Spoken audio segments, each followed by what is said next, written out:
Cosa si prova a sapere che il proprio nome è risuonato in Parlamento? Beh, certamente 5 minuti di euforia e dopo, calata l'euforia, tanti pensieri.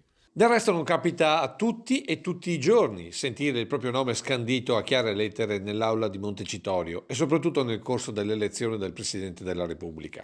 All'avvocato ed ex consigliere comunale nelle file del PD Trevigiano è accaduto comunque ieri pomeriggio, alla seconda votazione. Qualcuno si è fatto sentire? No, per il momento no, però stiamo, facendo le nostre ricerche per capire chi è stato uno dei grandi elettori che ha espresso questa preferenza.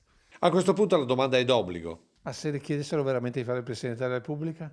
Mi è piaciuta molto la frase che ha detto il dottor Carlo Nordio, signore non son degno. Chissà cosa avrebbe detto il bisnonno Ferdinando, diventato avvocato gridando vive il re. Perché mai come di questi tempi, come direbbe Luca Carboni, ci vuole un fisico bestiale per fare 7 anni al colle.